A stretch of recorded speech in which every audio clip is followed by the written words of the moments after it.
Essa semana a gente abre com essa imagem do Franz Post, né? Essa pintura belíssima do século XVII, a Igreja de São Cosme e Damião, de Igaraçu.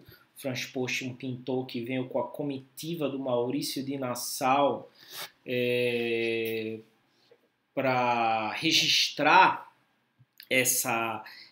as terras que aqui os holandeses iam construir seu projeto de colonialidade, e ele faz em média 8 pinturas sobre a região, e ele traz alguns elementos muito simbólicos e fortes para pensarmos essa relação com a natureza, pessoal. A gente vê aqui no primeiro plano uma concentração de homens e mulheres negros, escravizados, em torno deles uma natureza que foi domesticada, que foi aberta, destruída, e no meio uma estrada. Essa estrada ela bate numa igreja, símbolo do poder da colonialidade, e por trás o céu que representa toda a maestria do poder de Deus, mas que está sobre o controle do artista através da captura da luz.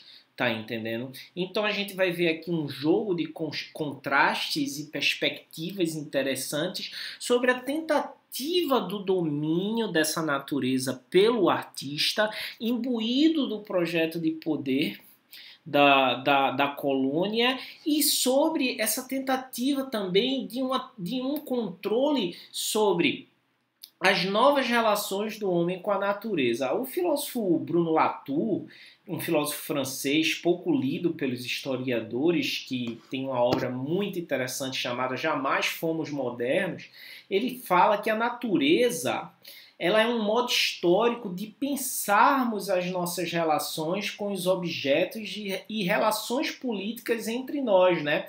Então não existe uma natureza em si, existe apenas uma natureza pensada. Isso é muito interessante, que demonstra que a natureza, a partir desse projeto ocidental de colonialidade, passa a ser uma representação, passa a ser um recorte artificial, né?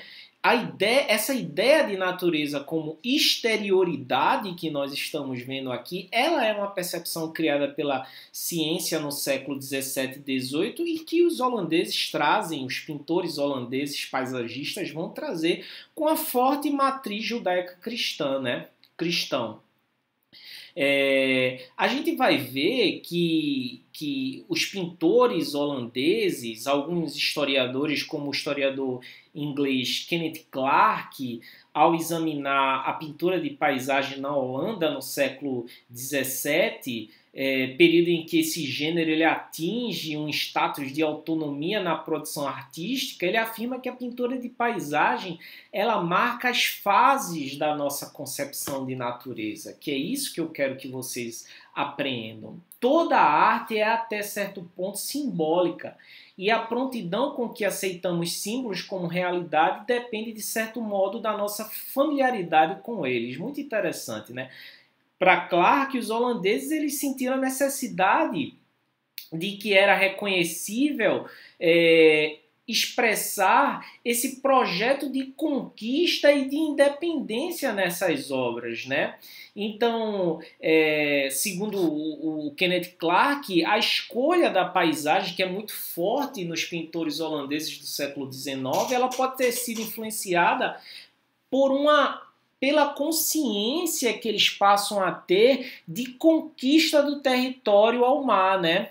Ele vai falar que depois das guerras religiosas contra a Espanha, os homens necessitavam de um intervalo de calma, e as pinturas de paisagem tornam-se a distração do homem contemplativo, né? O gosto holandês pela representação da coisa vista poderia levar-nos a concluir erroneamente que a paisagem holandesa é admirável em proporção com o grau de objetividade que contém. Então a gente tem que parar para pensar uma coisa também, gente. Boa parte dessas pinturas eram esboçadas aqui no Brasil, levadas para a Europa e terminadas lá. Terminadas com perspectivas de lá, então a gente vai ver algumas pinturas do Franz Post e também do Albert Eckhout com um céu escuro, como se fosse o céu da Europa. Mas a gente também vai ver algumas pinturas com um céu, uma luminosidade, uma palheta de cores, com cores terrosas, ocre, um verde muito específico da nossa região, que foram retratadas aqui. Uma informação interessante é que, por exemplo, a bisnaga de tinta ela só foi criada no século XIX, que isso era muito importante, porque com a bisnaga de tinta o artista ele podia levar o pigmento para onde ele quisesse ir. Mas o Franz Post ele tinha uma coisa muito importante, é que ele faz parte dessas pinturas de uma forma muito moderna, né? Em locus. E segundo o Kenneth Clark, depois das guerras religiosas, né, como eu tinha falado, depois da reforma protestante, os artistas eles passam a ter esse interesse maior pela paisagem como um elemento mais significativo para a sua representação, algo mais terreno, né? Um grande passo dado pela paisagem holandesa foi a percepção do efeito do céu sobre o mar. Isso é interessante.